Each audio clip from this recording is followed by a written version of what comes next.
Il est 15 heures. Je vous propose qu'on reprenne donc après ces 2 minutes de pause, en attendant les personnes qui s'étaient inscrites sur cet atelier. Donc voilà, je vais vous proposer donc ce dernier atelier de la journée. Mais avant de commencer, juste quelques petites modalités techniques.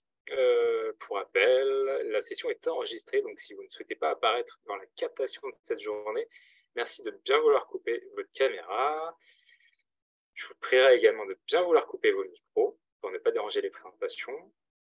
Mais vous pouvez poser des questions sur le fil de discussion tout au long des présentations, et vous pourrez également, suite à chacune des présentations, poser une ou deux questions à nos intervenants et intervenantes. Donc, voilà pour les petites modalités techniques. Pour rappel également, on vous enverra les supports de présentation de la journée, le replay de la journée, ainsi que toutes les ressources et contacts suite à la journée. Donc, ne vous inquiétez pas, vous aurez tout ce qu'il faut à la suite de cette journée.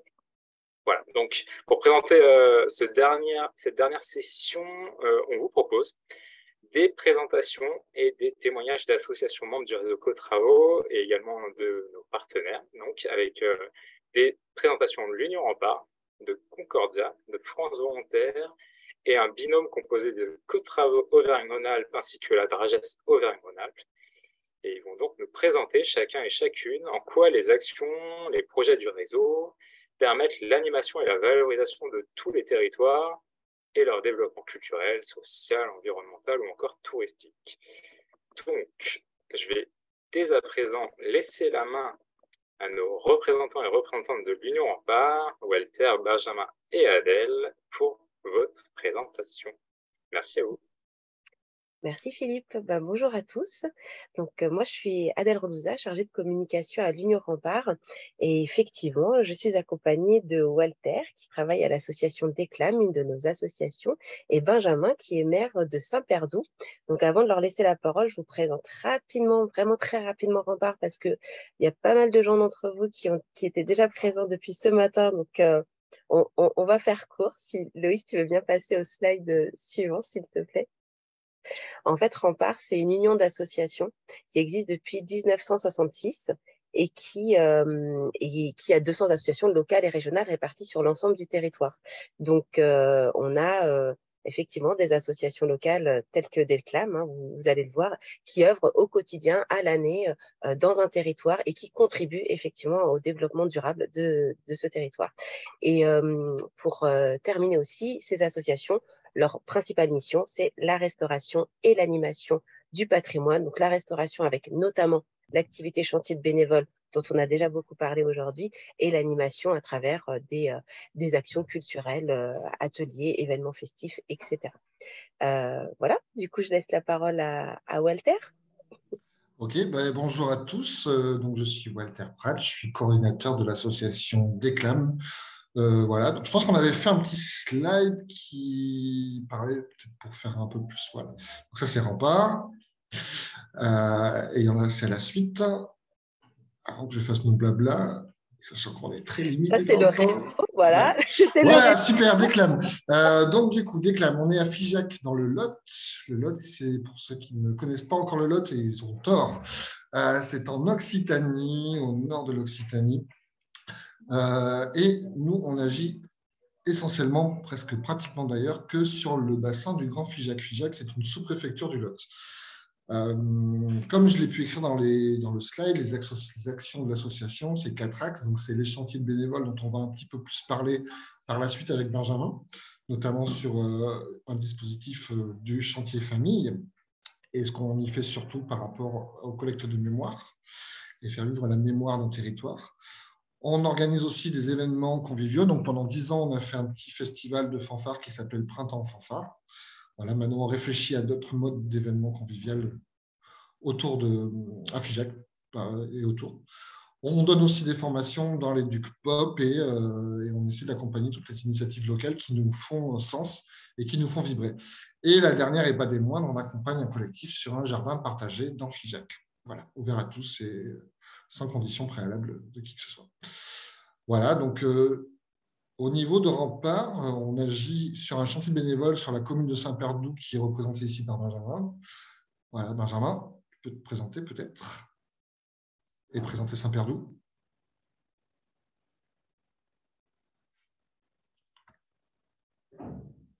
On ne t'entend pas.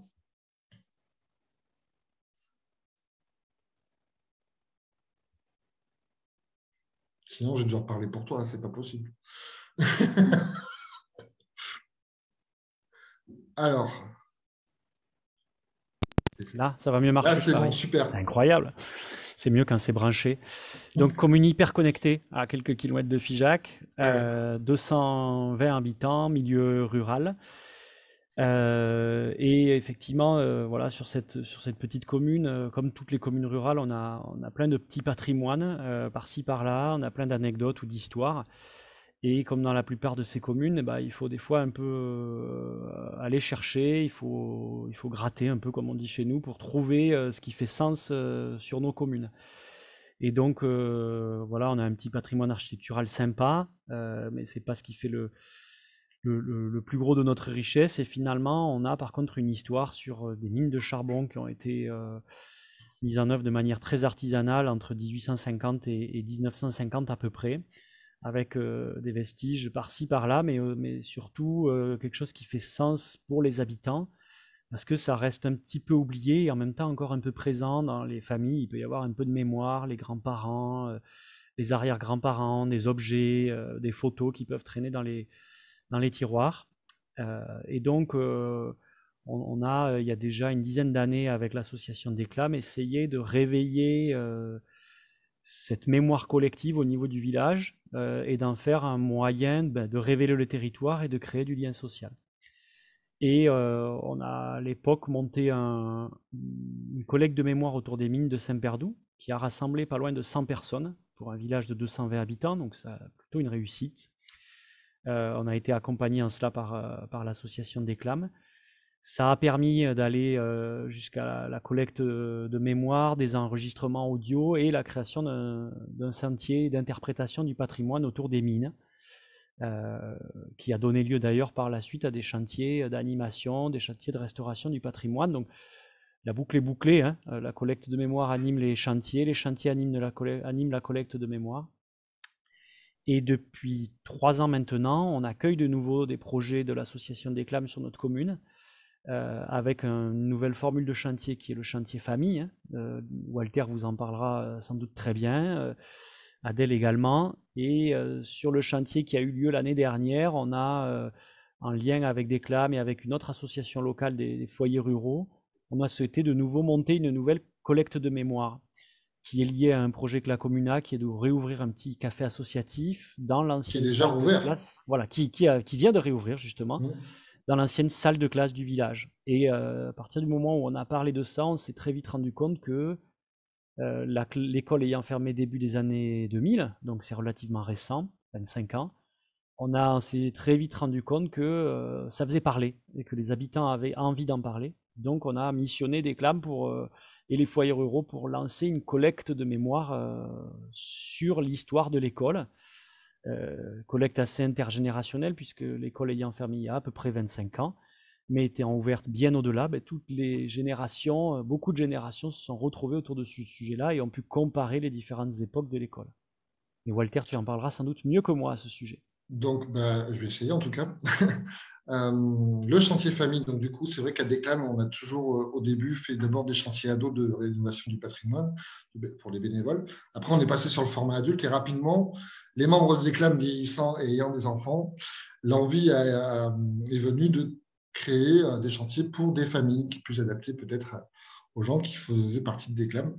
Donc, comme le dit Benjamin, depuis 3 ans à Saint-Perdoux, enfin, ce sera la 3e année cette année, on va faire encore un chantier famille qui s'adapte à tous les styles de famille. Donc, ça peut être parents-enfants, grands-parents-enfants, oncles, tantes, cousins, cousines, et même personne seule qui vient se trouver une famille pour la semaine et vivre l'aventure.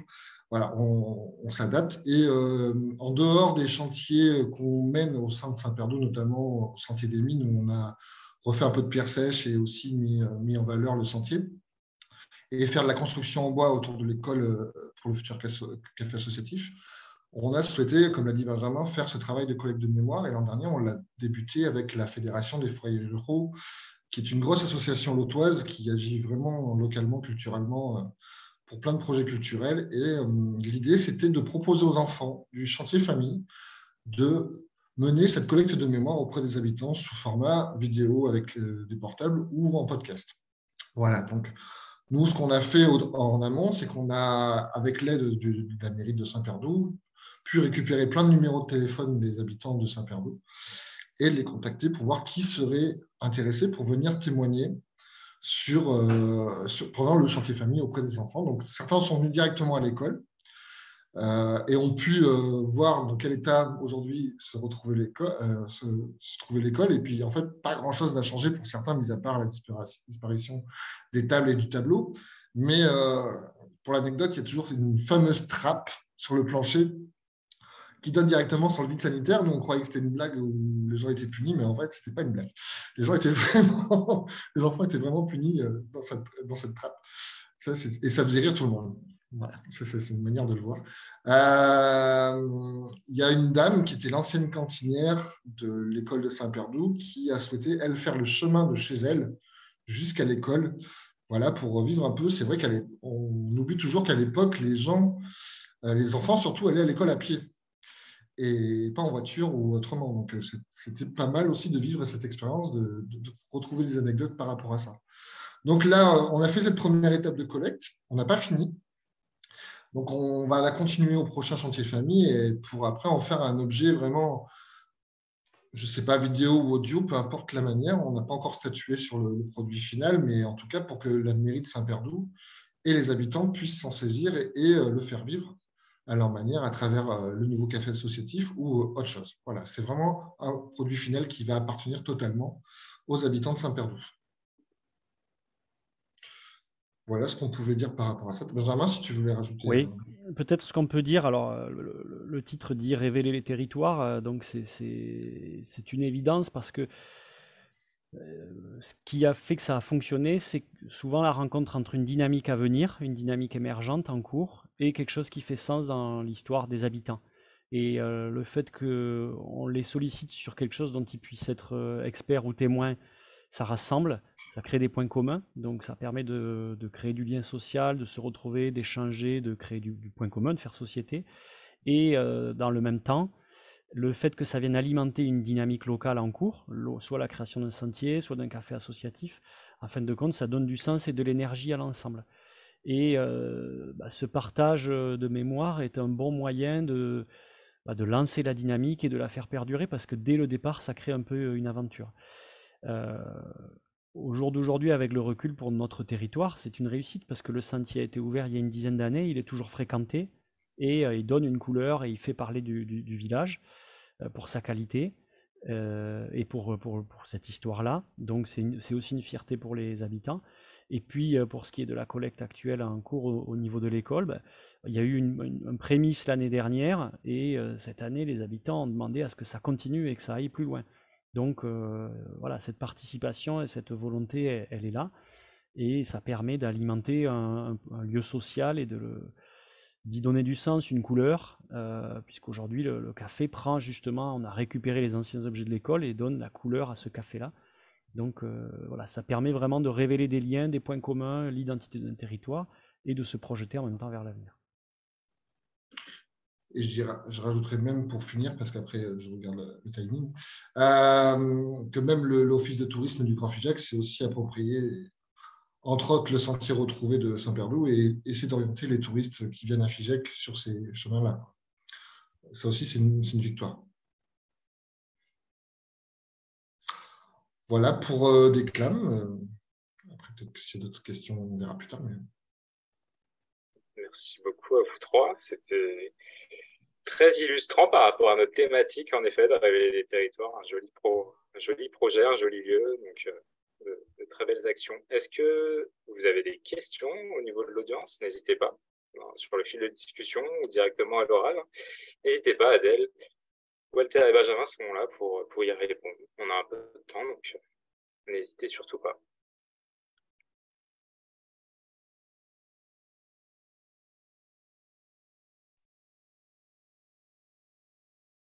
Tout cela semblait très clair. Non, attends, comment je fais? Ah, On a une Bonjour. question. Bonjour. Bonjour Corinne, allez-y. Oui, voilà. Écoutez, c'est un beau projet. Donc, moi, je suis sur une commune du rural en Haute-Corse. Et donc, il y a des initiatives et l'idée des sentiers retrouvés, ça me parle beaucoup. Et j'aurais aimé savoir ce village de Saint-Pardrou, si c'est des locaux, des gens de la région ou s'il y a un apport de population extérieure au lot, on va dire. Et est-ce que ces gens-là participent également s'il y a cette population extérieure au village? Benjamin, je crois que tu seras mieux que moi pour répondre. Alors, je ne sais pas exactement par rapport à la question si vous parlez du village à l'année ou du chantier famille, mais la réponse est oui dans les deux cas. Pour ce qui est du chantier famille qui dure à peu près une dizaine de jours, il y a aujourd'hui des habitants du territoire, des Lotois, qui ont envie de participer à cette dynamique-là et qui s'inscrivent et qui partent en vacances vivre ce projet-là à peine à quelques kilomètres de chez eux, des fois moins de 10 kilomètres. Et on a aussi des gens qui viennent de loin, de régions parisiennes, de Haute-Savoie, de Montpellier.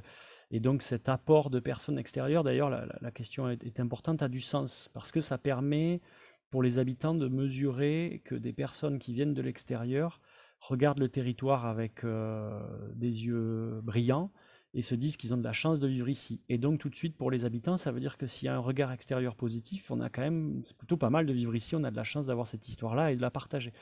Donc voilà, l'émerveillement des uns alimente la qualité de vie des autres et vice-versa, donc c'est plutôt positif. Après, pour ce qui est du village à l'année, bon, c'est vrai qu'on est sur un territoire qui est dynamique, là, le territoire de Figeac. Et donc, on a sur notre village de 220 habitants, depuis toujours, ça a été un territoire d'accueil. Donc, on a des nouveaux habitants, des nouveaux arrivants, un peu tous les ans. L'avantage justement de la collecte de mémoire, c'est qu'elle permet de faire du lien entre les nouveaux habitants qui sont des curieux, de savoir où ils mettent les pieds, quel est ce territoire-là, mais qui ne laissent pas de côté les anciens qui ont justement cette histoire à raconter. Donc ça peut permettre de faire le lien et de créer la rencontre. Et donc c'est justement là que ça donne du sens et que ça permet de construire la commune d'aujourd'hui ou de demain. Alors rassurez-vous, on dit chez nous que des fois c'est la petite Corse. On a quelques irréductibles aussi, ne vous inquiétez pas. Mais dans l'ensemble et globalement, ça avance et ça fait sens commun. Donc c'est important pour nous. D'accord, super. Merci beaucoup.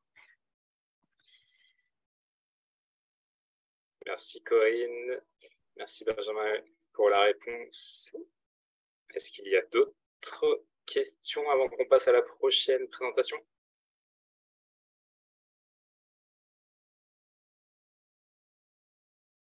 Non. Eh bien, merci beaucoup pour ce beau témoignage, ce beau projet à Figeac, terre de rencontres et de collecte de mémoire. Donc, merci beaucoup.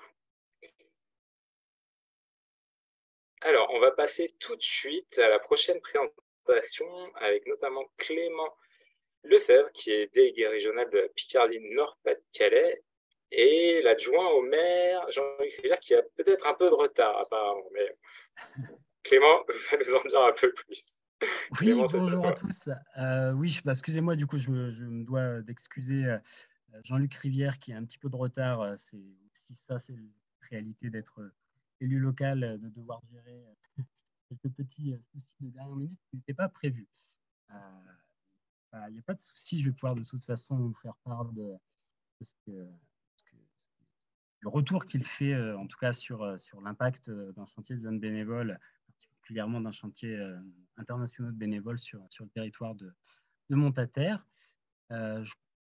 Je crois que la présentation de Concordia vous avait été faite juste précédemment. Donc ici, on est sur la délégation Hauts-de-France qui comporte 5 salariés sur Concordia, du coup, avec une quinzaine de chantiers de bénévoles tous les étés qui sont répartis sur l'ensemble de la grande région.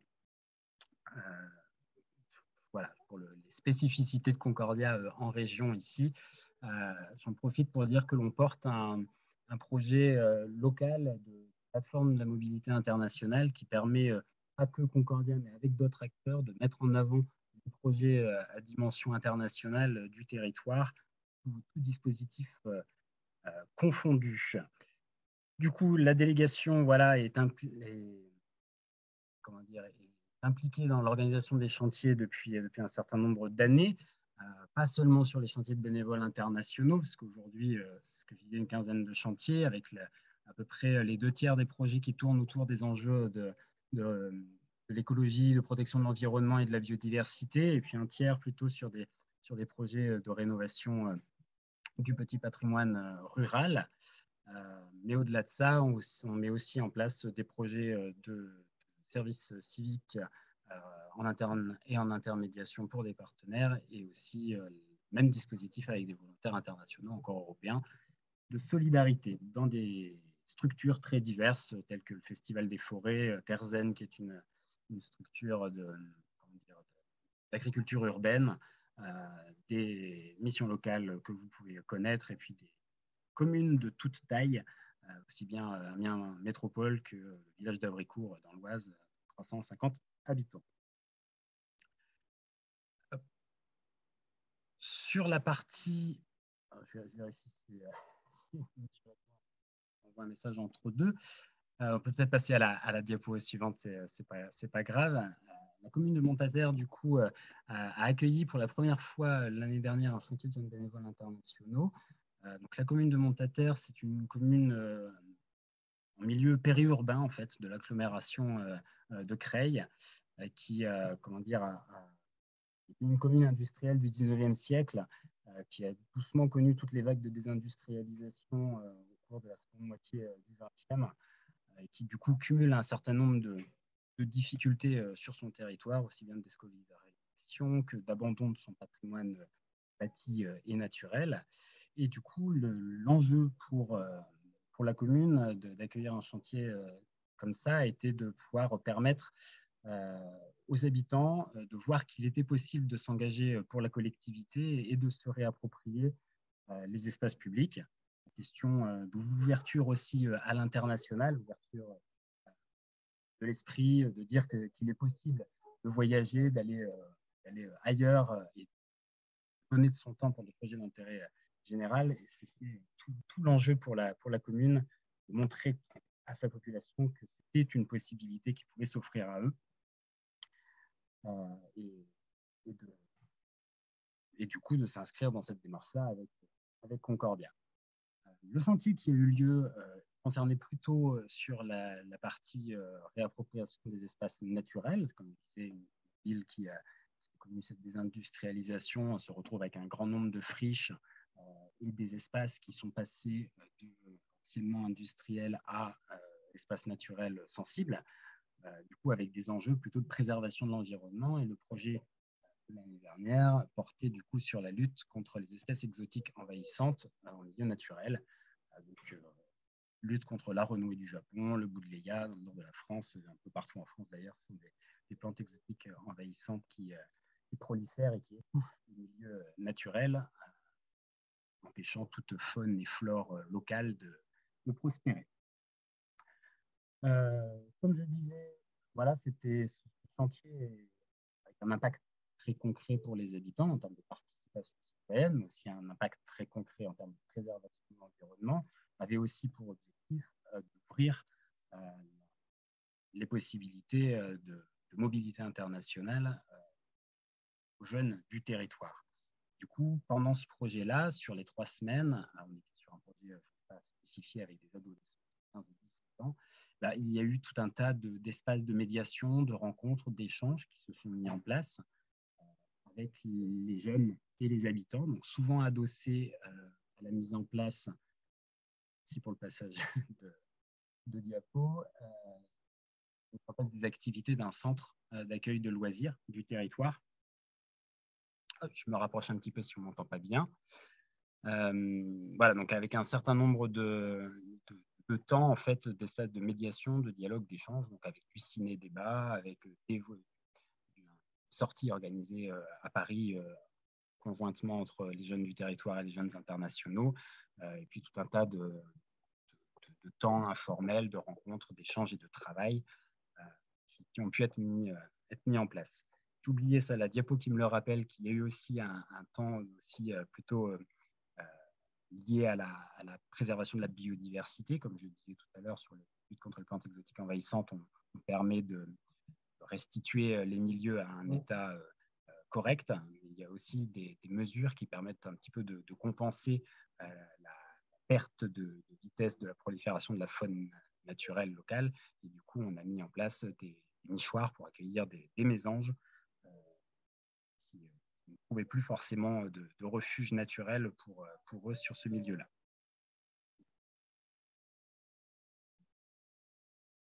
Voilà. La deuxième étape après ce projet-là, comme je le disais, une fois qu'on a mis en place ce chantier, que les rencontres se sont passées avec les jeunes internationaux et locaux, on a un objectif derrière de pouvoir passer à la mobilité, donc passer de l'investissement à un niveau local, un investissement à l'international, à l'Europe.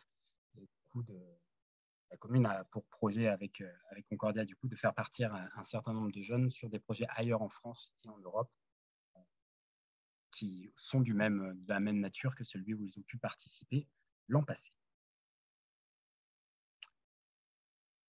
Voilà pour ma part sur ma présentation très rapide.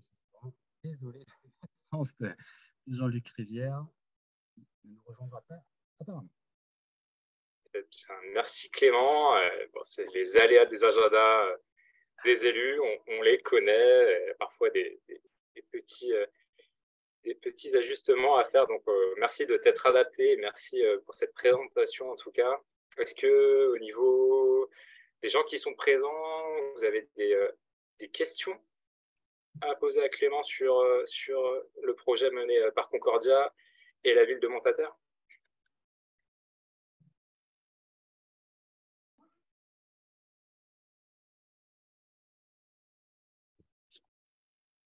Allez-y, Corinne. Ouais, voilà. Bonjour et merci de cette belle expérience. Un moment, Clément, vous parlez d'un centre de loisirs associé à votre projet. Comment vous l'avez intégré? Comment se sont déclinées les actions?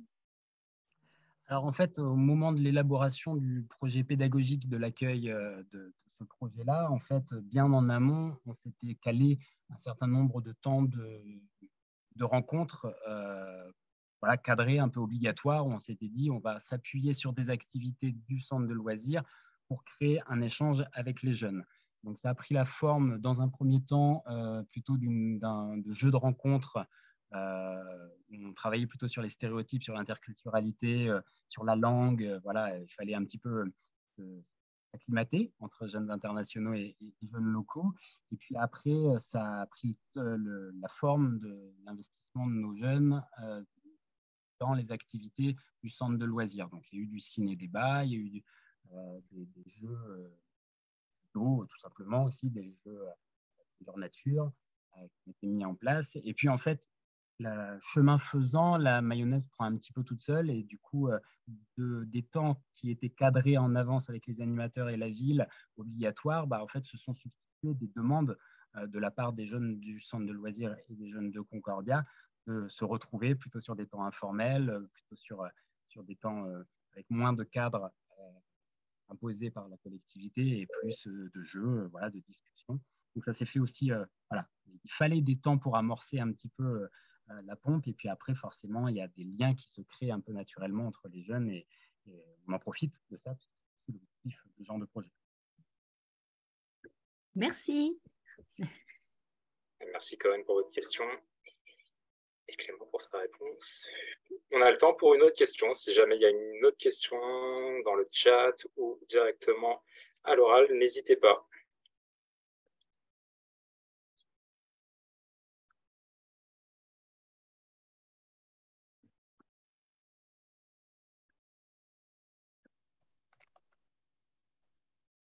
Bon, il n'y a pas d'autres questions. En tout cas, vous recevrez le contact de Clément, le support de présentation aussi qu'il vous a présenté.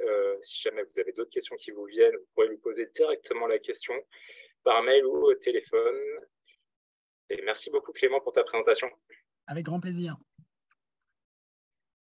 Alors, on va passer, en parlant d'international, on va parler à France Volontaire. Donc, je vous laisse la main pour votre présentation. Bonjour à toutes et à tous. Il y a aussi salut Clément.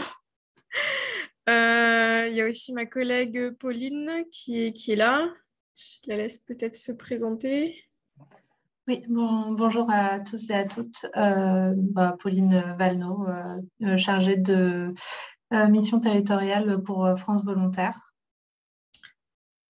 Et pareil, Lucie Lombard, responsable de l'antenne Nord, donc Normandie, Hauts-de-France, Grand Est. C'est pour ça que Clément m'a fait un coucou. Donc je cherche Christian, je ne sais pas s'il est arrivé, c'est le volontaire qui devrait témoigner. Bon, apparemment non, c'est les aléas du direct, sinon on fera comme Clément, on témoignera à sa place. Voilà, merci. Du coup, tout le monde sait ce qu'est France Volontaire, n'est-ce pas? Voilà, je vois des petits pouces partout, c'est magnifique. Donc, France Volontaire vient de passer récemment en GIP, donc groupement d'intérêt public. On est la plateforme française du volontariat à l'international et on œuvre avec nos partenaires et nos membres pour le développement quantitatif, mais surtout qualitatif du volontariat à l'international.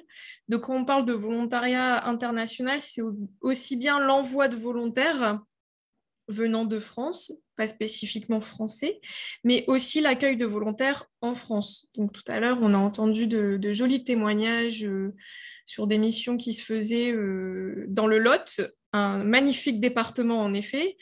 Ça peut participer à l'accueil, par exemple, de volontaires qui viendraient apporter leur vision et leur savoir-faire en termes de mise en place de chantier, etc., etc.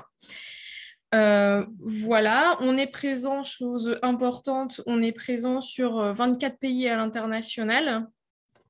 Et comme vous le voyez, la carte, elle est là. Vous le retrouverez sur notre site internet qui est assez complet, que je vous invite à aller découvrir.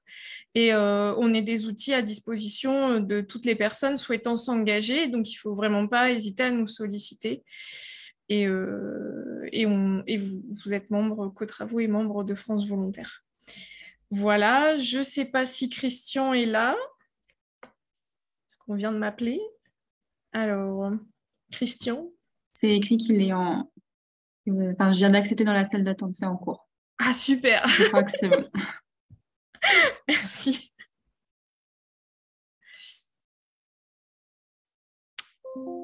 Bon, du coup, vous pouvez passer la slide si vous le souhaitez. Voilà, donc je vais faire sa présentation à sa place en attendant que ça arrive.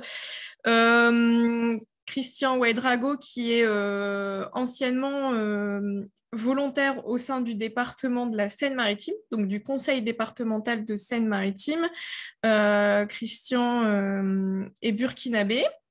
Et à l'heure actuelle, maintenant, à la suite de son volontariat, comme ce qui a été témoigné tout à l'heure sur plein de volontariats, il a poursuivi ses études et il est actuellement à Rouen, étudiant à Rouen.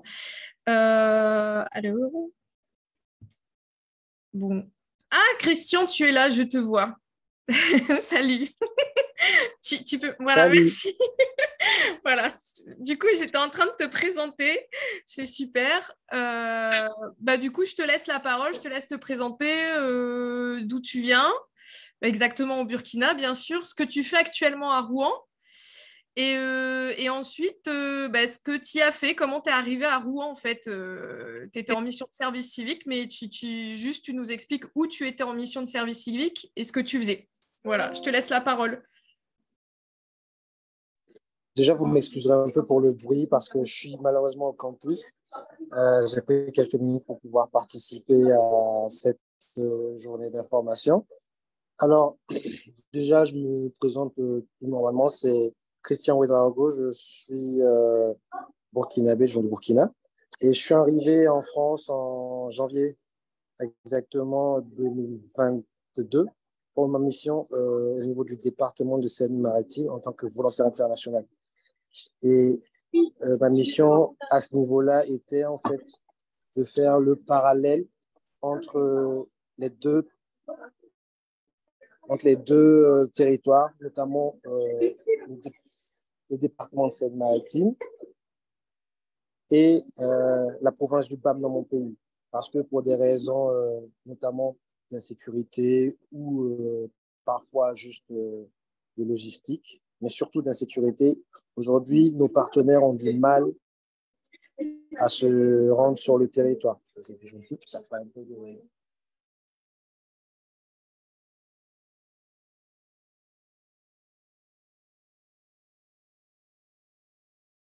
Bon, ça a coupé. C'est les aléas du direct. Du coup, en attendant que ça se remette, je vais peut-être poursuivre un petit peu. En fait, Christian est arrivé. Oui, tu peux retourner en arrière. Voilà. Vous m'entendiez plus, je Bon. pense. Ouais, on t'entendait plus. En fait, Oui. Christian, t'es arrivé le 22 janvier 2022. Le 19 janvier 22. Ouais, voilà. C'était Voilà. l'année dernière. Oui, exactement. Je bouge un peu, je vais essayer de trouver un endroit un petit peu bien pour parler. Donc, à la suite de mon arrivée, justement, j'ai pu en fait pas mal bouger dans le cadre de mon volontariat, notamment pour ce qui était de rencontrer les différents partenaires qui se trouvaient un peu partout dans le département de Seine-Maritime, parce qu'on a 9 communes en France, plus ou moins, qui sont jumelées avec 9 autres communes au Burkina.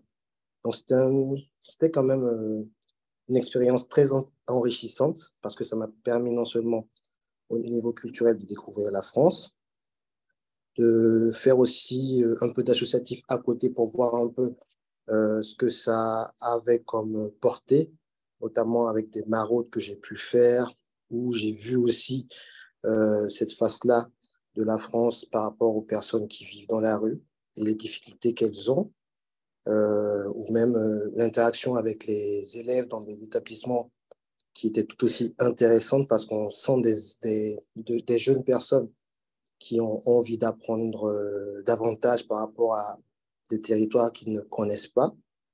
Donc, toutes ces petites expériences-là étaient très intéressantes pour moi. Aujourd'hui, je suis en fac de droit, en master 1, à l'université de Rouen, où je suis revenu parce que j'ai beaucoup aimé. Et je fais mon master 1, justement. Et j'avoue que jusqu'à présent, ça se passe très bien. Et pour la petite histoire, je viens de valider mon semestre 1 avec 12 de moyenne, alors que je suis quand même arrivé avec 1 mois et demi de retard. Donc, c'était pas ça, mais c'est intéressant. Voilà. Merci. Bravo, Christian. Et Si jamais vous avez des questions, voilà, n'hésitez pas, ça me permettra de parler de choses que j'aurais potentiellement oubliées, si besoin, je sais pas. Ouais, juste, est-ce que tu peux revenir exactement sur ta mission? On a compris que tu intervenais dans les écoles, mais aussi avec des assos, mais tu étais bien au sein du département de Seine-Maritime, n'est-ce pas, au sein du service Relations internationales, c'est ça? C'est ça, j'étais entièrement intégré dans l'équipe de la coopération internationale, donc c'est-à-dire participer à toutes les activités qu'il menait. Et j'avais à côté un peu mon programme dans le sens où je devais aussi interagir avec toutes les associations avec lesquelles il travaille. Et aussi parce que quand il y avait potentiellement des activités qu'il menait, il s'agissait de participer à tout cela. Donc, j'étais vraiment intégré de façon... j'étais presque un membre de l'équipe, carrément même, j'ai envie de dire.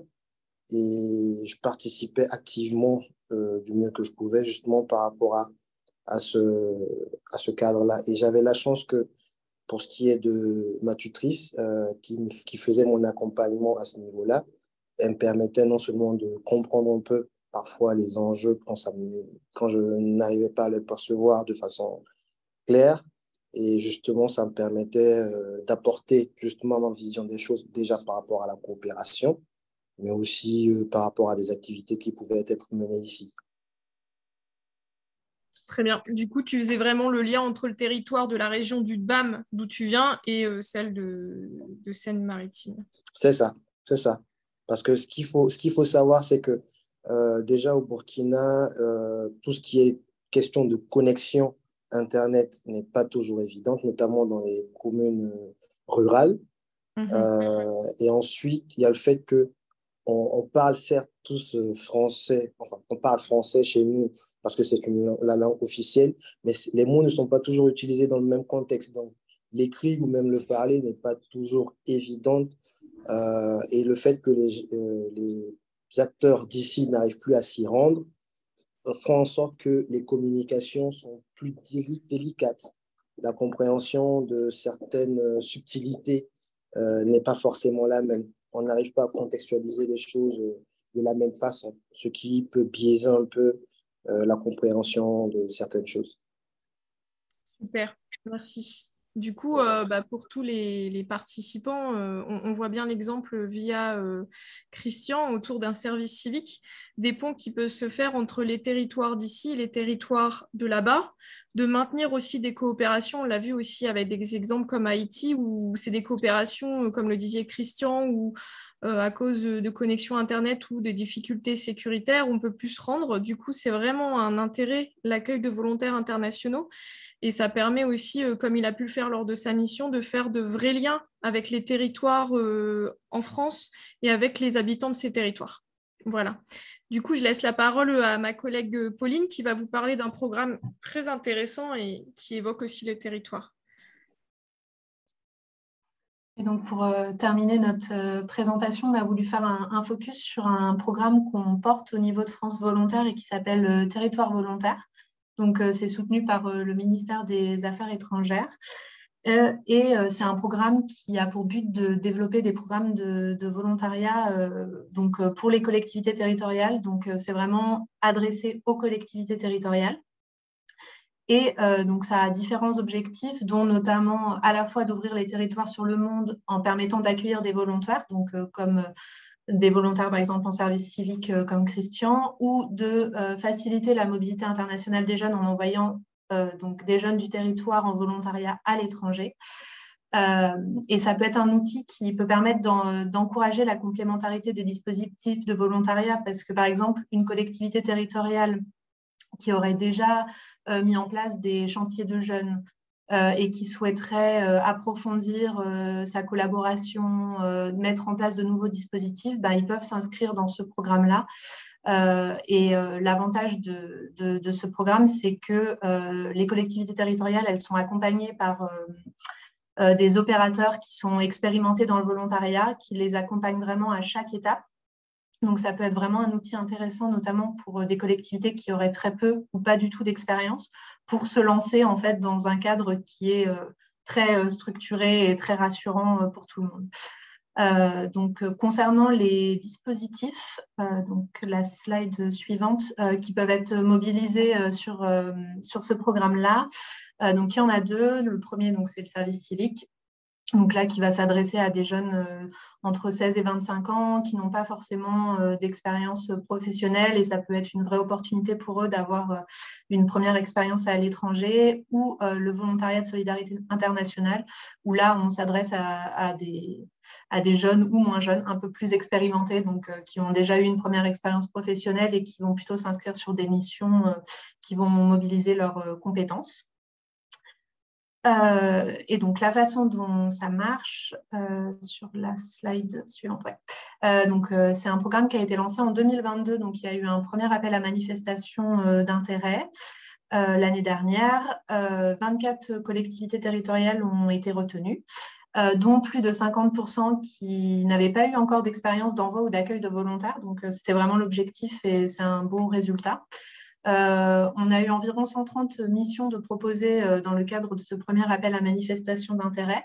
Et donc, pour vous illustrer un peu ce qui est possible à faire, notamment en lien avec la jeunesse, on a par exemple la région Bourgogne-Franche-Comté qui a choisi d'accueillir 5 jeunes en service civique de plusieurs pays d'Afrique dans des lycées. Donc, pour encourager en fait les échanges avec les jeunes des lycées sur les questions d'interculturalité et leur permettre une ouverture sur le monde dans ce territoire-là. On a aussi le département de Seine-Saint-Denis, par exemple, qui a choisi d'envoyer 4 jeunes en service civique au Maroc, donc en lien avec la diaspora marocaine qu'il y a sur le territoire et les associations qui ont beaucoup de liens avec des associations au Maroc. Et donc là, dans ce sens-là, c'est une opportunité pour les jeunes de Seine-Saint-Denis de pouvoir enrichir leur parcours, d'avoir une première expérience à l'étranger et une fois de retour ici, de pouvoir peut-être trouver un travail. Et du coup, un dernier exemple, ça va être l'exemple de la Seine-Maritime, puisque donc Christian n'est pas venu dans le cadre de territoire volontaire, mais son accueil a encouragé en fait le département à se lancer sur territoire volontaire. Et ils ont accueilli 4 jeunes en service civique du Burkina et du Liban, donc dans les services là vraiment du département. Et donc pour développer des projets en lien avec la jeunesse du territoire, mais aussi en lien en fait avec des associations dans ces pays-là. Donc ça, c'était pour le premier appel à manifestation d'intérêt. Et voilà, nous, on est en cours. Là, on a un deuxième appel à manifestation d'intérêt qui se termine le 15 février. Et donc qui est ouvert à toutes les collectivités et pour lesquelles on espère qu'on aura de nombreuses réponses. Merci Lucie et Pauline. N'hésitez pas à mettre le lien si vous avez le lien de l'appel à manifestation d'intérêt, comme ça les gens pourront regarder. Merci Christian également pour ton beau parcours et félicitations pour ta réussite universitaire, donc bravo à toi. Est-ce que vous avez des questions à poser, soit sur le fil de discussion, soit en prenant directement la parole à l'oral, à Lucie, Pauline ou à Christian? Moi, j'ai une question pour Christian. Vas-y, Walter. Salut Christian et félicitations pour ton début d'année. Je suis sûr que tu l'as fait exprès pour recevoir des compliments. Non, c'est la petite blague. Moi, j'ai une question. Tu étais le seul volontaire ou tu étais avec d'autres volontaires pendant ton volontariat? Et si oui, si vous étiez plus nombreux, est-ce que vous avez fait des projets en commun, collectifs? Voilà. Et puis, la dernière question qui est peut-être un petit peu plus personnelle. Là, à la suite de tes études, qu'est-ce que tu comptes faire? Tu comptes mener ton projet de vie en France, en Europe, ailleurs ou un retour au Burkina? Et si oui, c'est un projet qui aura un lien avec le volontariat pour le développer? Voilà. Ok. Déjà, pour ce qui est de la première question, notamment si j'avais d'autres volontaires ici, au sein du département, il y avait, je crois, une vingtaine de volontaires, mais qui, bien sûr, sont des volontaires qui sont issus du territoire, généralement, qui n'étaient pas, en fait, comme moi, des volontaires internationaux et qui ne travaillaient pas forcément ou même pas du tout sur les mêmes missions. Donc, ça, c'est la première chose. Hormis cela, il y a eu, bien sûr, des volontaires maintenant dans d'autres structures qui venaient, dans le sens où, à mon niveau, j'étais le premier volontaire du département de la Seine-Maritime, international notamment. Donc, j'ai été plus ou moins la première expérience dans ce domaine-là pour eux. Et justement, c'est à travers cet échange qui, pour eux, était assez intéressante, notamment par rapport au contexte et aussi par rapport aux besoins à leur niveau, qu'ils ont réitéré l'expérience maintenant avec Terre de volontaires, si je le dis bien. Donc, en soi, et il faut savoir que ce volontariat que j'ai fait, il était en même temps en collaboration avec une volontaire de Chambéry qui, elle aussi, est venue pour son volontariat. Et je pense qu'eux aussi, c'était pour eux la première expérience à leur niveau.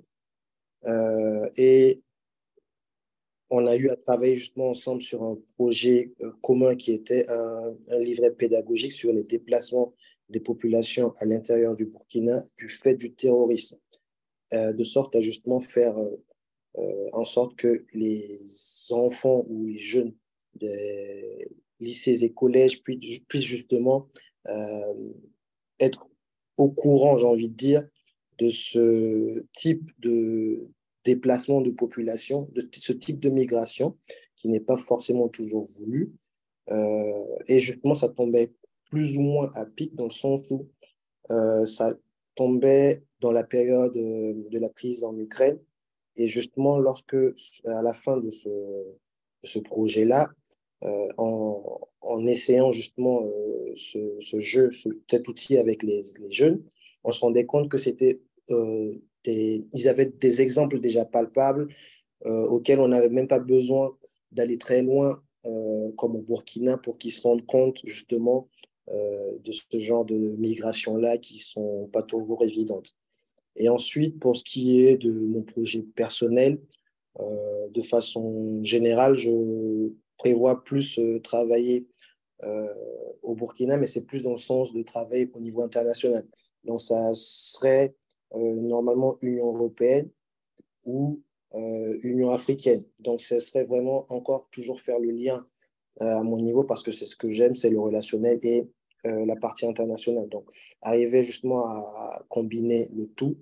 Et ce qui est intéressant aussi pour moi aujourd'hui, c'est que en étant ici, c'est la période justement pour moi de découvrir une façon de faire sur le plan technique, mais aussi de commencer justement à avoir du lien que je pourrais utiliser de par chez moi pour agir activement justement pour un certain nombre de choses, que ce soit au niveau de l'Union africaine, de l'Union européenne ou même dans les institutions comme les Nations Unies. Donc, en soi, l'objectif, il est très large et ne se limite ni à la France ni au Burkina. Il va très loin. Et pour ce qui est de la partie plus ou moins engagement, il faut savoir que actuellement, par exemple, je suis un lauréat, par exemple, de l'Institut de l'engagement. Je ne sais pas si vous connaissez. C'est un dispositif plus ou moins qui accompagne les anciens volontaires à justement la réalisation de leurs projets. C'est un peu de l'accompagnement, non seulement en termes au niveau technique, mais aussi par rapport à certaines possibilités qu'il y a. Et c'est aussi un peu un réseau, justement, d'anciens volontaires, de personnes qui ont aimé faire du volontariat et qui ont envie de continuer un peu dans cet engagement-là, peu importe où ils seront, parce que pour la plupart, c'est des bénévoles qui participent à ce dispositif. Et pour moi, ayant déjà fait pas mal d'associatifs un peu, je ne compte pas m'arrêter là parce que personnellement, ça m'enrichit énormément. Et je pense qu'il n'y a rien de plus... ça sera toujours de trouver une façon pour moi justement de participer d'une façon ou d'une autre à ce genre d'engagement qui pour moi est tout aussi intéressant que de travailler au niveau professionnel ou autre. Merci Christian, on pourrait t'écouter toute l'après-midi. C'est clair, ce que je disais, j'étais en train de dire et tu parles hyper bien. Et merci Walter pour la question. Merci Christian, on te souhaite toute la réussite pour tous tes projets, vraiment. En tout cas, c'est passionnant. Merci beaucoup à Pauline et Lucie également pour vos présentations et pour le lien de l'appel à manifestation d'intérêt également sur le fil des discussions. Je remercie. Merci Christian. Je vous propose qu'on finisse la journée avec le dernier témoignage et la dernière présentation qui est sur un territoire à échelle régionale, donc avec la présentation en binôme de Stéphane Bonbrun, qui est référent de Rages Auvergne-Rhône-Alpes, et Leslie Farin, chargée de mission de Cotrao Auvergne-Rhône-Alpes. Ils vont témoigner sur comment les dispositifs de volontariat sont utilisés dans les politiques jeunesse et comment ils accompagnent les politiques locales. C'est à vous. Bonjour à tous. Donc Leslie Verdun, je vais commencer par vous présenter le réseau, puis je laisserai la place à Stéphane pour qu'il vous parle plus amplement des politiques. Si on peut avoir la slide d'après, s'il vous plaît. Merci. Donc, le réseau Cotrao en Auvergne-Rhône-Alpes a été créé en 2017. Il existait déjà plus ou moins un réseau dans chaque ancienne région. Et puis voilà, le réseau s'est vraiment uni au moment de la fusion des deux régions. Aujourd'hui, on compte 15 délégations régionales et des associations locales. Voilà, puisque la richesse du réseau est aussi de mélanger ces deux sortes d'associations. Voilà, réparties ensemble sur l'ensemble du territoire, ce qui quand même couvre une grande partie de nos départements. Et je vais laisser la place à Stéphane, comme ça il va pouvoir vous expliquer. Est-ce que vous m'entendez? Est-ce que le micro fonctionne? Oui. Ok, parfait. Merci de me donner la parole. Donc, Stéphane Bonbrun, je suis conseiller pédagogique à la direction régionale académique et la jeunesse, engagement et sport, Rages, qui est intégrée l'éducation nationale. Alors, mon poste, on peut le retrouver dans chaque DRAGES. Je crois qu'il y a une collègue qui est aussi présente dans cette visio. Et on est chargé de coordonner l'action des services de l'État en partenariat avec des collectivités locales pour la programmation annuelle des chantiers dans chacun de nos régions. Donc, je vais y revenir sur une dernière slide sur le partenariat. En préambule, et je pense que vous l'avez bien constaté, à travers les différents témoignages, en fait, les chantiers de jeunes bénévoles sont vraiment un outil de développement d'une politique publique de jeunesse. Je crois que depuis, en tout cas, moi j'étais présent cet après-midi, on a évoqué beaucoup de dispositifs d'engagement, que ce soit l'animation volontaire, qui peut déboucher parfois sur un projet professionnel, des métiers, mais aussi on a parlé du service civique, on a parlé du volontariat européen, du volontariat international.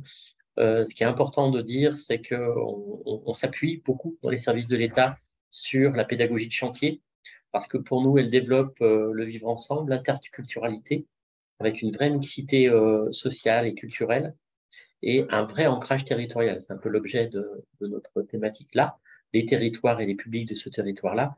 Mais je voulais quand même revenir et féliciter les associations de chantier, parce qu'elles sont vraiment au cœur d'une politique de jeunesse en France, et on a parfois du mal au sein de la DRAGES de le faire entendre auprès des collectivités locales, des politiques locales. Voilà. Même si effectivement, quand on fait un chantier, on a forcément travaillé avec une collectivité, mais on a d'autres partenaires qu'il est plus difficile à mobiliser. Je l'évoquerai dans la dernière slide. Bon, sur la première slide, ce que je peux vous dire, c'est que, alors, c'est qu'une représentation de Auvergne-Rhône-Alpes. Ce n'est pas la vérité nationale. Nous, on a 70 sessions sur 57 sites. Alors, la crise Covid est passée par là. Je dirais qu'aujourd'hui, on a 20% de moins d'activité que ce qui était auparavant. On était plutôt sur 90 sessions. Donc, on a un peu moins d'activité. On a quand même majoritairement des jeunes qui sont engagés. Alors, c'est vrai que nous, on donne une catégorie d'âge certaines aux jeunes. Dans les programmes européens, généralement, c'est moins de 30 ans. Mais ce n'est pas exclusif. Le chantier de bénévoles n'est pas exclusif de la jeunesse. Sur des chantiers qui accueillent des majeurs, des 18-30 ans, on a vraiment tout public. Et c'est pour rappeler que la pédagogie de chantier, elle a du sens aussi quand on croise les personnes de différents horizons et de différents âges. On est vraiment aussi dans une logique de transmission quand on participe à un chantier. Peut-être passer donc à la deuxième slide pour ce qui me concerne. Alors, on vous a mis cette slide-là pour deux choses. La première, c'est que cette mixité, elle est aussi géographique. J'avais généralement, quand il n'y avait pas la crise sanitaire, on avait 50% d'internationaux en région Auvergne-Rhône-Alpes, 25% de régionaux et 25% de nationaux, c'est-à-dire hors région Auvergne-Rhône-Alpes, qui participent au chantier. Donc, on a du 1/2, 1/4, et qui montrait bien un peu ce brassage de rencontres que peut apporter un chantier sur son territoire. C'est vrai qu'on travaille beaucoup sur l'interculturalité et ce brassage à la fois régional, national et international, on essaye de le faire vivre au local à travers des partenariats locaux, soit avec des structures, des conventionnements avec des structures locales de jeunesse, donc sous couvert de partenariat, soit sans partenariat forcément, mais avec une rencontre d'une journée qui permettent à des jeunes locaux de venir découvrir ce que c'est qu'un chantier, mais aussi de vivre, de se donner envie de vivre une première expérience interculturelle à partir effectivement d'un territoire. Et c'est un petit peu le pari du chantier, c'est de se dire, peut-être que certains publics ont peur de partir à l'étranger et que déjà de vivre quelque chose qui concerne son propre territoire, mais avec une dimension interculturelle, une dimension de rencontre et de savoir-faire, peut donner envie à ces jeunes-là de franchir le pas. Peut-être dans un autre département, une autre région de France, et peut-être ensuite, effectivement, de vivre une mobilité.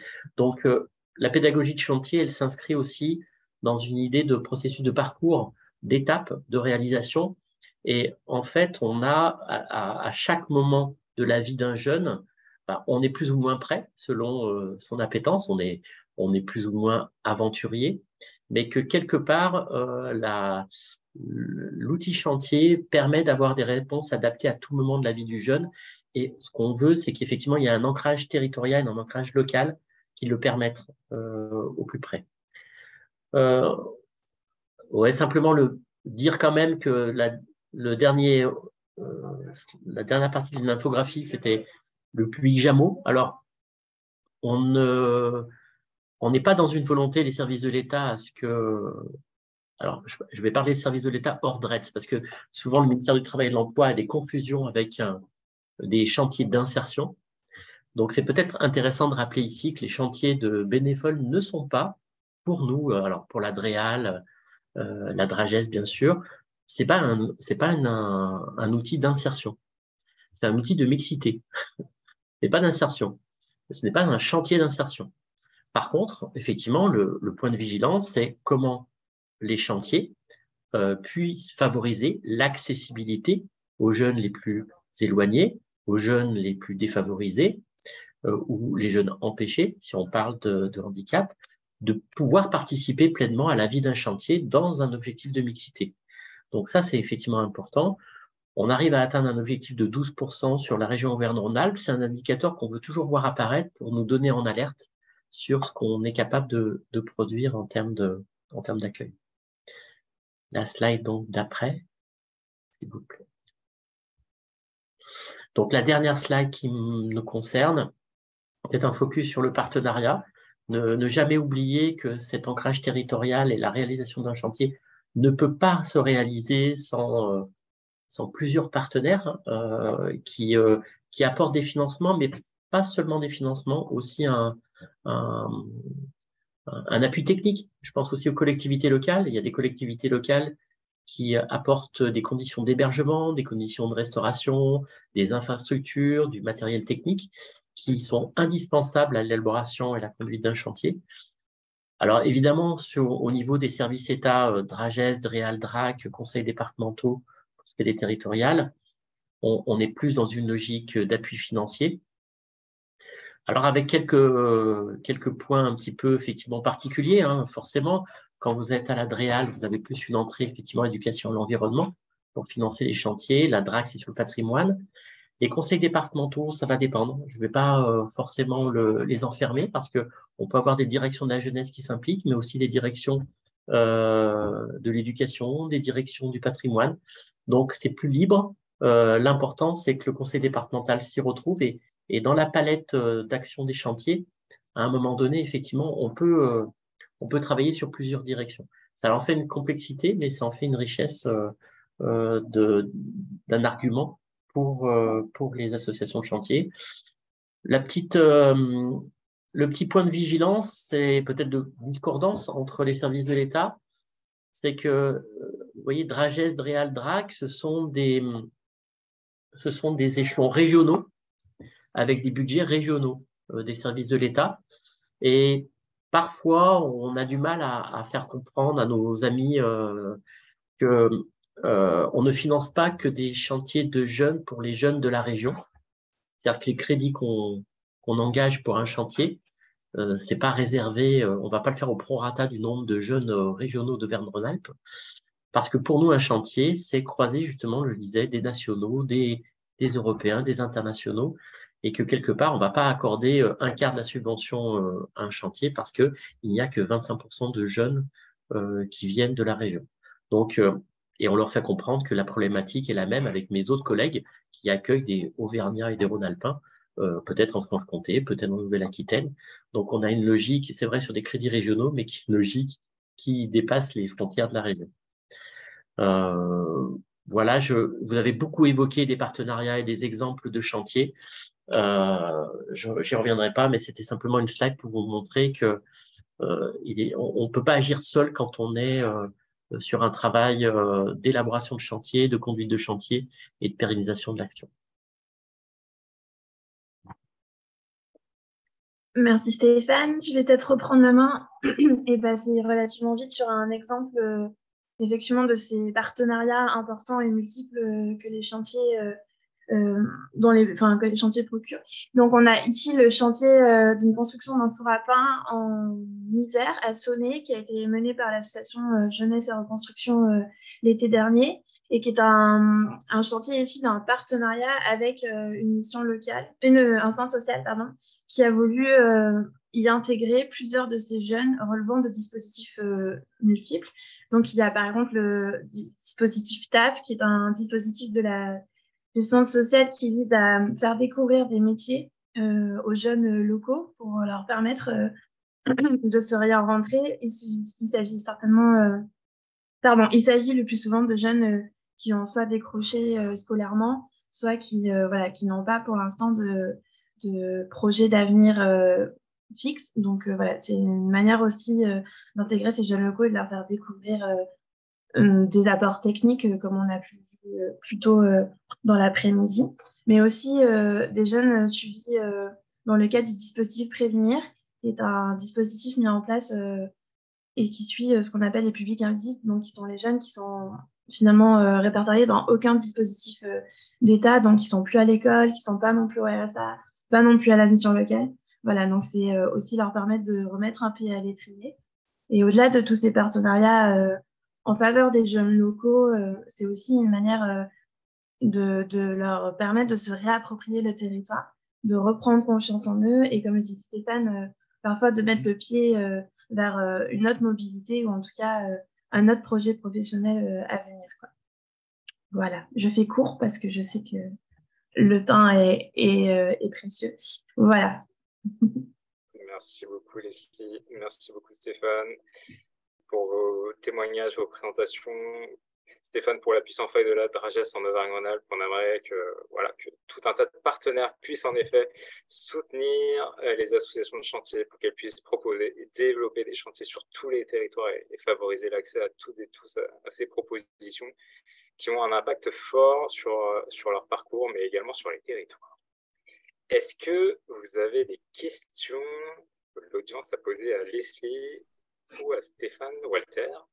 Oui, peut-être une question un peu… Bon, vous allez voir. Monsieur Bonbrun, enfin, je veux quand même notifier que la Dragesse, c'est quand même le premier partenaire de l'État qui soutient le mieux, je trouve, les chantiers de bénévoles. Enfin, faut quand même le dire. C'est pas compliqué de les avoir en plus en lien. Je parle pour l'Occitanie, parce que j'ai l'impression que c'est pareil en Andorra. C'est pas le cas de la DRAC. C'était le petit message. Si quelqu'un de la DRAC était là, c'est beaucoup plus compliqué avec la DRAC. Ma question, monsieur Bonbrun, c'était plutôt au niveau de l'enveloppe financière. Est-ce qu'elle est stable chez vous? Parce que ce n'est pas forcément le cas partout. Ouais, c'est marrant parce que ce matin, on avait une réunion sur les délégations budgétaires. Donc, en fait, la particularité du financement des chantiers de bénévoles dans le budget des Dragesses, c'est qu'elles s'inscrivent dans ce qui s'appelle une ligne, alors c'est peut-être pas vous parler pour vous, mais qui s'appelle politique partenariale. Et en fait, politique partenariale, ce sont des crédits qui s'appellent non fléchés. Et c'est un peu le danger. Alors je vous divulgue un peu de la sauce interne. C'est que le combat un petit peu que, à mon avis, qu'aux Travaux nationaux doit peut-être mener avec la JEVA, c'est que on a d'autres dispositifs, le service civique, le SNU, Colo Apprenante, qui sont des crédits fléchés. C'est-à-dire que quand vous les recevez, on ne peut pas les dépenser pour autre chose. Quand vous avez 1 million d'euros sur les politiques partenariales qui sont déléguées à la Dragesse, c'est à la volonté propre du Dragesse et des services de dire sur les 1 million d'euros, pour financer tous les projets des associations, combien on va réserver au chantier. Donc, on peut réserver 50 000, on peut réserver 80 000, on peut réserver 120 000.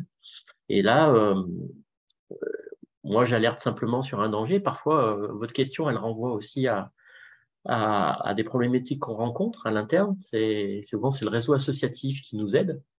C'est de se battre pour qu'effectivement, on ait une garantie de financement sur plusieurs années, dans le cas de crédits fléchés, ce qui n'est pas le cas. Donc, la particularité aujourd'hui, je dirais, nous, on va avoir une stabilité de l'enveloppe sur les politiques partenariales.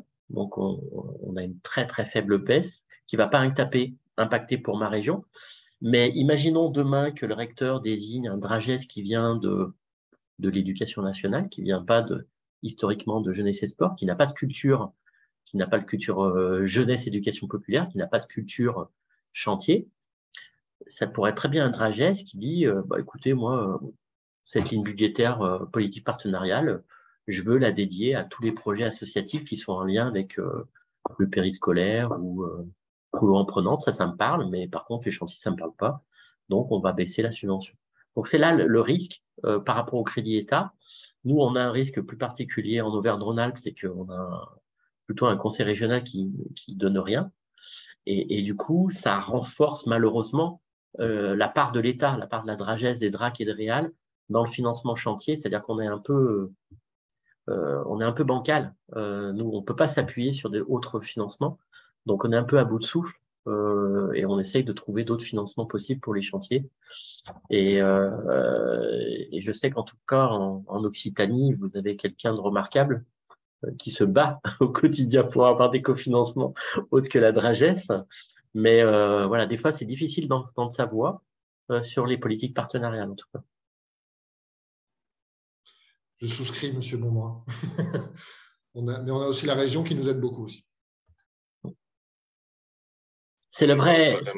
Non, mais honnêtement, Philippe, je dirais, c'est une question qui est importante parce qu'on est. Alors, moi, je vais parler pour ma région. Leslie le sait. Là, on est pour promouvoir les chantiers, la pédagogie de chantier. Moi, la question qui se pose en Auvergne-Rhône-Alpes, c'est est-ce qu'on doit être dans une logique de développement ou de qualité? Parce que tant que la région ne donnera 0 €, et on a 3 conseils départementaux sur 12 qui financent, donc grosso modo, quand vous n'avez pas de conseils départementaux qui financent et pas le conseil régional, si demain on me met 300 000 € sur la table à travers tous ces interlocuteurs-là, oui, on peut être dans du vrai développement des chantiers sur les territoires, aller voir les collectivités, faire un travail avec les associations pour structurer une nouvelle offre. Aujourd'hui, je dirais, on n'a pas les moyens de trop développer, mais plutôt de renforcer la qualité et de renforcer l'existant. Ça, c'est ma réalité Auvergne-Rhône-Alpes, attention. Hein. Je pense que d'autres collègues dans d'autres régions pourraient avoir une autre approche. Mais je pense que cette approche est assez partagée dans les autres régions. Et en effet, il faut asseoir d'abord et structurer ce qui existe déjà et essayer derrière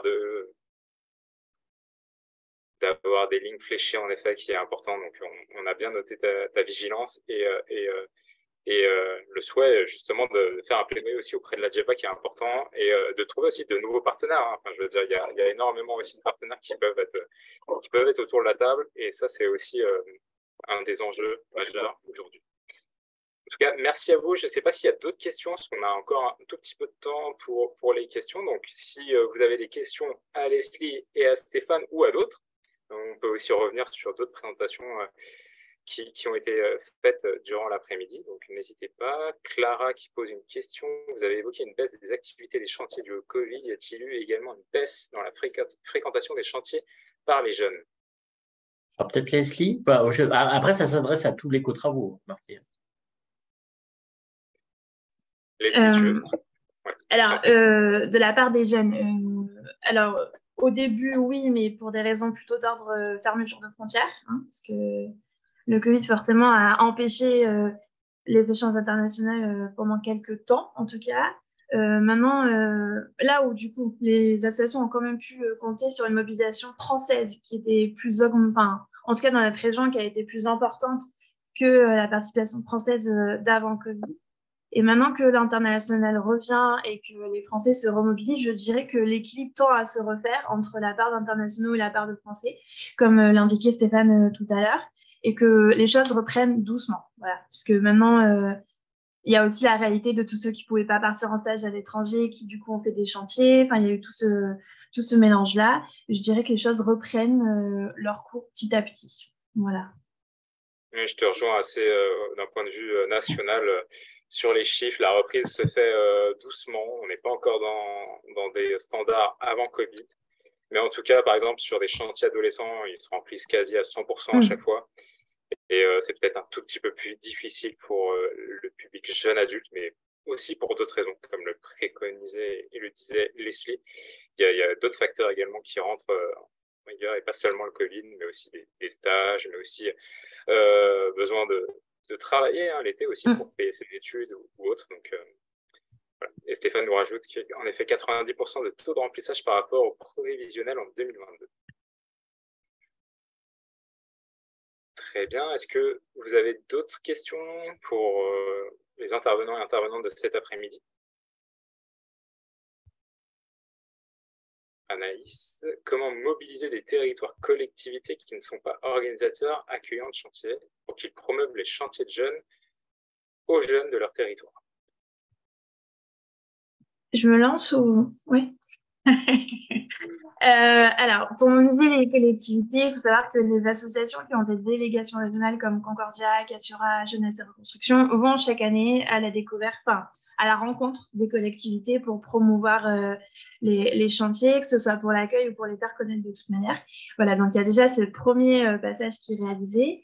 Ensuite, il y a quand même les DGES qui sont aussi relais des chantiers, donc les services départementaux de jeunesse et sport qui sont aussi relais des chantiers de jeunes sur leur propre territoire. Et puis les associations locales, les associations de chantier locales qui, elles aussi, rayonnent quand même sur leur territoire, puisqu'on parle effectivement beaucoup des chantiers de jeunes bénévoles, mais les associations ont aussi sur le reste de l'année des partenariats avec des associations ou en tout cas des structures locales pour divers projets qui permet aussi ce rayonnement-là. Et pour le coup, c'est l'éco-travaux et les associations qui s'occupent de faire valoir aussi ces chantiers. Et comme Stéphane est en train de le souffler via le chat, il y a aussi les journées portes ouvertes qui permettent au territoire de venir à la rencontre des chantiers. Voilà.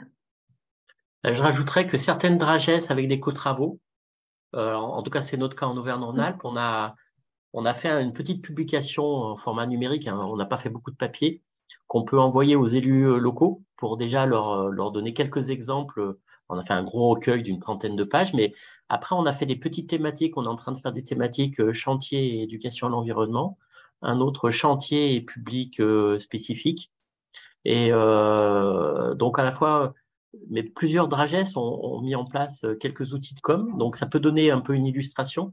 Je pense qu'après, il faut effectivement prendre contact avec soit Co-Travaux, soit la Dragesse, et ne pas hésiter, on a quand même beaucoup de chantiers dans nos territoires, les inviter à venir sur un chantier pour observer s'il n'y a pas de journée porte ouverte dans votre région ou si le timing ne convient pas. Quand on a 70 sessions quasiment en l'espace de 2 mois et demi, je pense qu'il y a matière à ce qu'un élu puisse visiter un chantier. Et puis on a tenté le coup cette année avec une formation, se construire en construisant, à destination des élus et des professionnels de jeunesse. Donc, on doit faire le bilan. Mais cette année, bon, il y a eu quelques aléas, on n'a pas eu forcément beaucoup de succès, mais c'était peut-être à réfléchir au niveau national. Là, il y a eu une qualité de contenu, par contre, de cette formation. Donc, c'est quelque chose qu'il faudrait peut-être reproduire en communiquant peut-être plus en amont. Voilà. Donc, on met en place quelques petites choses. Je pense qu'on a besoin de gagner en visibilité, en lisibilité, mais on a des territoires et des co-travaux régionaux et des dragesses qui sont très, très innovants. Donc, il ne faut pas hésiter à prendre contact avec les référents régionaux pour savoir ce qui peut être produit au niveau du territoire. Je confirme ce que disent Leslie et Stéphane. Oui, et quelqu'un qui... c'est Walter. Je voulais juste rajouter un truc qui peut convaincre les élus locaux, comme le disait Benjamin tout à l'heure, qui est le maire de Saint-Perdo. Il y a une plus-value quand même qui est à mettre en avant, c'est que ça apporte une dynamique locale au niveau des habitants pour espérer faire revivre un village. Nous, on travaille avec un village qui s'appelle Fons, à côté de Figeac, qui a vraiment eu beaucoup de mal à la sortie du Covid, où la vie associative s'est vraiment tombée d'un coup. Et eux, ils nous ont dit comme témoignage que l'apport d'un chantier de bénévoles, et là pour le coup un chantier ado, ça a vraiment redynamisé le village et refait partir des énergies. Donc, c'est vraiment un outil top. Et quelque chose qu'ils aiment beaucoup entendre et qu'on met en avant à chaque fois, c'est que 1 euro donné en subvention locale, ce qu'on leur dit à chaque fois, c'est 1 euro qui est dépensé sur le territoire. Ce n'est pas 1 euro qui va aller ailleurs. Et ça, c'est hyper important, je pense, à mettre en avant. Ça peut finir de les convaincre, d'ailleurs. Tout à fait. Merci, Walter, pour le complément. C'est tout à fait vrai, en tout cas. Mais oui, vous avez raison hein, sur ce que vous dites, Leslie, Stéphane. Il y a plusieurs, en effet, co-travaux régionaux, plusieurs DRAGES qui sont déjà en dialogue et qui essayent de promouvoir et de rendre visibles vraiment les associations organisatrices de chantier par le biais aussi de concertation régionale, ce qui peut se faire aussi au niveau national avec une concertation nationale que la JEBA et co-travaux organisent tous les ans pour justement aussi amener autour de la table des associations de collectivités territoriales aussi pour justement rendre visibles les associations membres du réseau et les chantiers de jeunes et montrer leurs impacts pour derrière, entamer aussi des dialogues de façon bilatérale derrière avec les associations de collectivités pour qu'elles puissent également diffuser de l'information à leurs membres. Et pareil, en tant que travaux, en tant qu'organisme de formation, nous, votre expérience, en tout cas en Auvergne-Rhône-Alpes, nous a beaucoup plu. On va essayer aussi de développer au niveau national, en tout cas, une formation à destination aussi des élus, des collectivités pour qu'elles soient sensibilisées et qu'elles se rendent compte à quel point le chantier est un outil de développement local très intéressant. J'ai cru entendre quelqu'un qui peut-être souhaitait prendre la parole.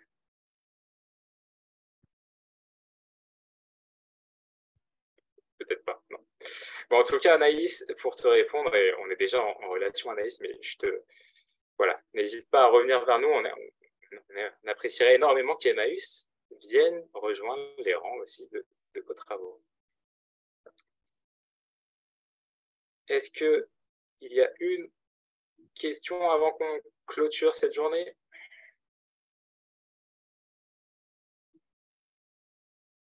Petite dernière question.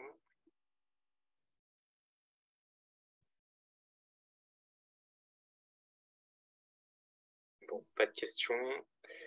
En tout cas, je tenais à remercier vivement tous les intervenants et intervenantes de cette journée.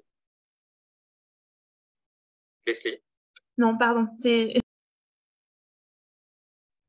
n'avais pas vu que mon micro était ouvert. C'était voilà, pardon, excuse-moi. Je t'en prie. Pas de souci, non. Donc, je tenais vraiment à remercier vivement tous les intervenants et intervenantes de la journée pour vraiment vos beaux témoignages, vos belles présentations. On voit vraiment qu'il y a une énorme effervescence autour du chantier, autour des engagements volontaires partout, sur tous les territoires. Et ils font vivre vraiment énormément de territoires. Ils développent un tas de compétences autour du savoir-être, du savoir-faire de leurs participants et participantes. Donc, merci, un grand merci à vous.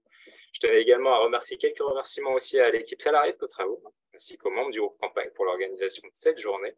Et enfin à vous pour votre présence, en espérant que cette journée vous a plu et que vous pourrez construire des liens, des passerelles avec les membres du réseau. On va vous diffuser dans la semaine tous les replays, les ressources, les supports de présentation, les contacts, ainsi qu'une petite évaluation également. N'hésitez pas à la compléter pour qu'on adapte et qu'on améliore ce format.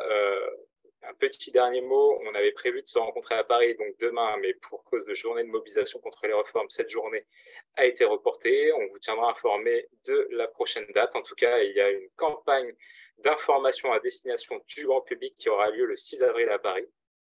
N'hésitez pas à venir, n'hésitez pas aussi à transmettre aux jeunes que vous pouvez suivre et accompagner. On les accueillera avec plaisir et en tout cas, voilà, je vous remercie vivement. Je vous souhaite une très belle fin de journée et n'hésitez pas si besoin, on reste à votre disposition. Merci à vous. Il y a Leslie qui a en dernière seconde à envoyer le guide de valorisation dans le chat, si vous voulez le télécharger. Merci Leslie. Et merci à vous toutes et tous pour votre participation. À bientôt. Merci. Merci, au revoir. Merci.